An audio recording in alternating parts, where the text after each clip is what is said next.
Hi, this is Charles Kelly. How are you doing today? Reporting here from a rainy, stormy, wet London, and looks like the summer's over, but we always get a late burst in September. Well, yesterday I talked about the office situation, that the number of firms not planning to bring back staff to offices seems to be increasing after a survey by the BBC.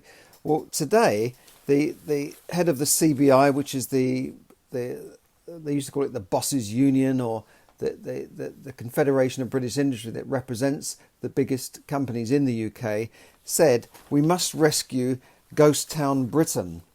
And we must rescue Ghost Town Britain. They're actually seriously worried that the city centres of the country could become a bit of a ghost town. Carolyn Fairbairn, or Dame Carolyn Fairbairn, the head of the CBI, warns that unless the government does something, that city centres will become permanent ghost towns. And these are city commercial centres, the centre of London, the centre of Manchester, the centre of Birmingham, that rely on people working in offices to come in and spend money on lunches and clothes and bits and pieces in the office.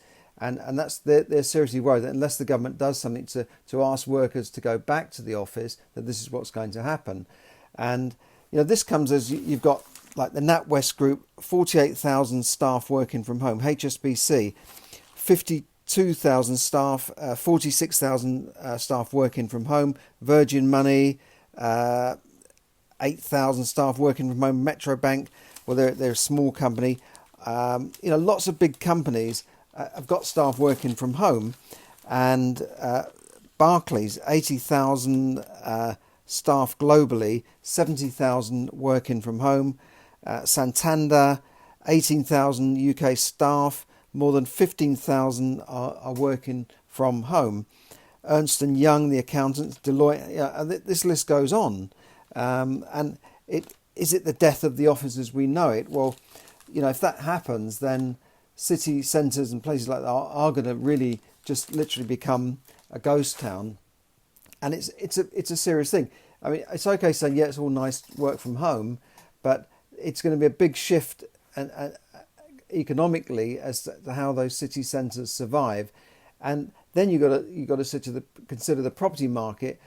The reason people want to live in a poky little flat in the city centre that costs hundreds of thousands of pounds is that they want to be near their job. They want to be near work, near the action.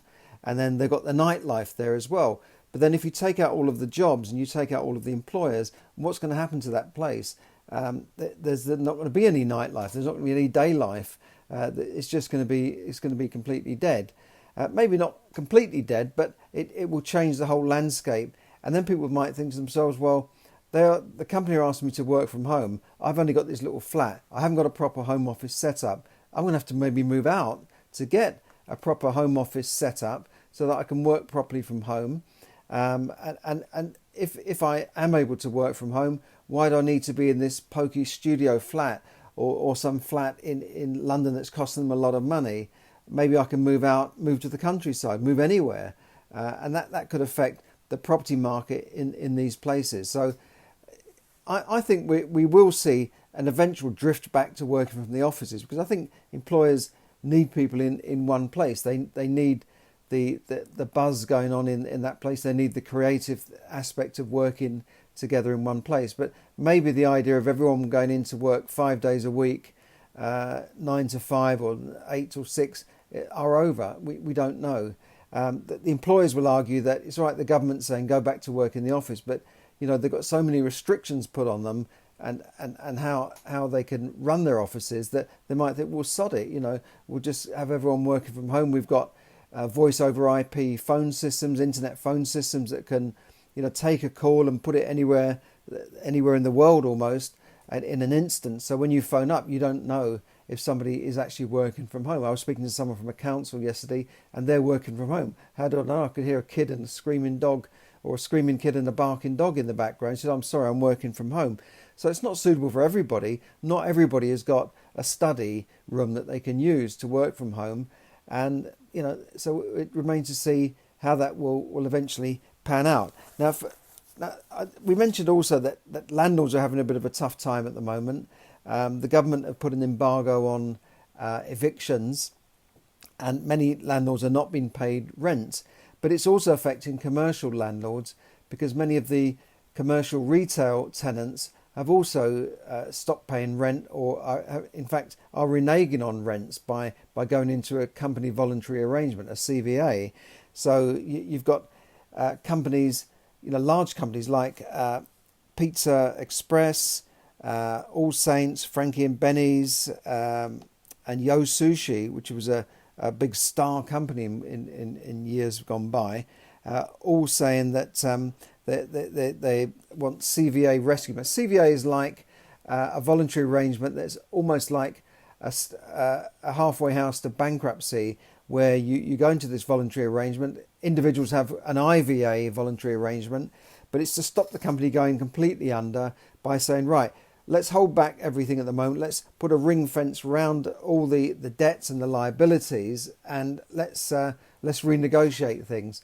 So then they step in and say, right, we've got a lease for 20 years in this city centre restaurant or shop premises, and we're going to pay $100,000 a year rent, but we want to write that off. Now, normally, if you sign a lease, that's it. It's a binding agreement for life. And if you sign a personal lease in your personal name, you can't really get out of it very easily without going bankrupt. But these companies are able to say, all right, we'll have a CVA and we're going to renegotiate. Right, let's chuck that out the window. Let's tear that lease up, and we're going to sign something new, or we're going to agree new terms. And in fact, a company called New Look, if you're familiar with the UK, you'll know the company called New Look. They sell clothes, a very, very profitable company in the past. They're going through a rescue package. Someone's given them 400 million to rescue them. Well, I wouldn't give them 400 million if I was running a fund, but someone's given them 400 million in return for an equity stake. Well, equity stake in what? They're a failing business. But for some reason, someone's given them 400 million. But then they're going through a CVA, and they're asking, it's actually here in the paper, you might not be able to see that, it might be reversed, but they're asking landlords to cut rents to zero. They want to pay zero rent, right? They're going through a CVA, and they're saying to the landlords, right, we're paying you X amount per year. We want you to cut that to zero for the time being, obviously, until we get back on our feet, because our sales are down. And what do you do if you're a landlord? Because they might say, well, all right, we'll just, that's it, we're closing down. You've got nothing. And then, you've got to pay the rates, you've got to pay all the charges that are there. So this is what's happening. And as a landlord, I expect a lot of landlords will agree to that. Now, you might say, well, who cares? That's a landlord. It's not my problem. But it could be your problem, because it could be your pension fund that is investing in these kind of retail outlets, retail parks, shopping malls, Oxford Street, all these places. They're all owned by big institutions and pension funds. And if they're not owned directly by your pension fund, they'll be owned by companies that where your pension fund invests in that company's shares. So your pension fund might have shares in companies like Land Securities, for instance, that own a lot of big office and shop developments, shopping malls and developments, city centres, out-of-town retail parks. And, so indirectly, a lot of people are going to be affected by this. A lot of people's money indirectly or directly is tied up in these huge properties. And we go into the City of London, Broad Street. I mean, it's a huge development. The City of London used to be quite a staid sort of place, but now you go and there's shopping malls, there's wine bars, there's restaurants everywhere, all suffering because of what's going on now. So indirectly, it's going to affect a large percentage of the population as this goes, unless things get back to normal. And this virus just disappears, and we all get back to normal, start going back to work normally again. But will that happen? I certainly don't think it's going to happen in the near future. Now, finally, if traffic is an indication of how the economy is doing, the amount of traffic on the road, then things in some ways have picked up. An old businessman used to say to me, when there was a recession, he said, look at it, there's no traffic on the road. That's a sign that we're in recession. That was in the 90s, one of the other recessions I've lived through, which I think was worse than this. But now I look around and traffic seems to be getting back to normal levels. I was on the M25 yesterday, heading over towards Kent, over the Dartford crossing, and there were loads of lorries there going back and forth, back down to Dover, over to Tilbury Docks, down the A13 to Dagenham and places like that. It was packed. It was like being in a trucker derby there. So things, traffic-wise, things seem to be getting back to normal, but we know things are not back to normal. We know that tourism is down. They say that Britain is losing 60 million a day just from tourism, lack of tourism, or the fall in tourism.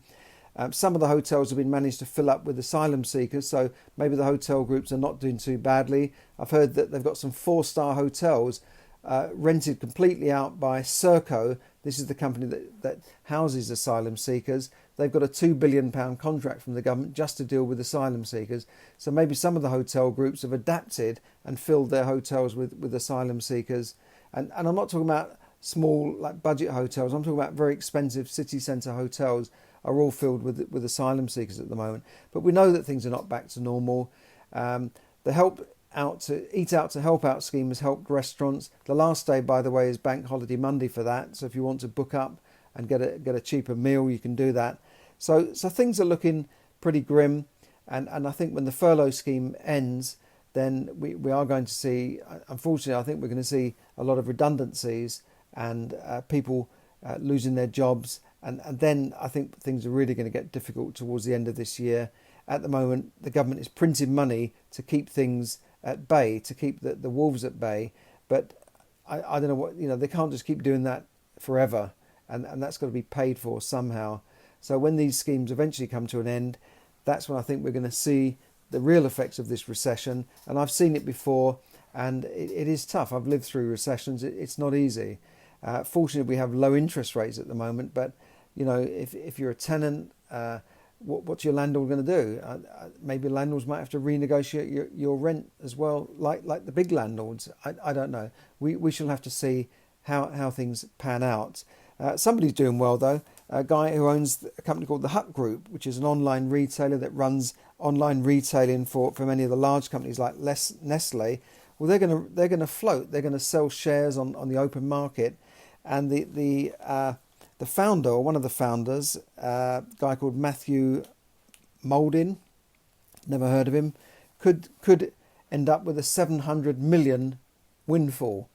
So obviously some companies are doing well. The companies that are selling stuff online, that have adapted to everything and are making huge online sales, Amazon and these sorts of companies are doing well, whilst the traditional high street and the retailers seem to be dying on their feet. But this was happening before, wasn't it? Before we had the coronavirus crisis, retail was already struggling, and now we've got Debenhams in trouble, John Lewis closing down stores, and it's happening all around.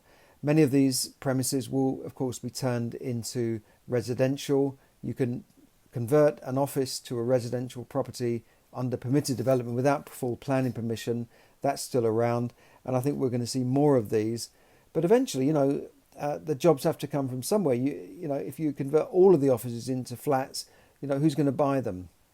So this is something that will pan out over the next few months, and we'll see how things are going. And yet, at the moment, the stock market is booming. The stock market, the Nasdaq and the MSCI World Index is going up. It's booming. It's like the stock market doesn't know there's a recession on, and maybe it's because of the tech shares that they see will be doing well. The likes of the FANGs, the Facebooks, the Alphabet Group, which is Facebook, Netflix and Google and Apple and companies like Tesla. All the share prices are all doubling up this year. So they're just steaming ahead like there's nothing happening. It's like Wall Street and the City of London live in a different world to the real economy out here. But I don't think that's going to last. I certainly wouldn't be piling my money into buying shares or property at the moment. So that would be my tip, is to hold back on buying property or shares if you can, because I think there will be another correction either towards the end of this year or next year. So thanks for listening. Thanks for tuning in on Facebook and on iTunes and Stitcher and on my blog, moneytipsdaily.com. Thanks for listening and have a great evening. Bye for now. Hi there to everyone on Facebook tuning in here. Hi Shirley, great to see you on here. And thanks for all your comments by the way on Facebook Live and on YouTube as well. Good to see those reactions come back. Even if you don't agree with me, that's fine. We can have a debate about it. So thanks for listening, and do click the like button if you can. It always helps my ratings on Facebook or YouTube. Thanks a lot, and good evening. Bye for now.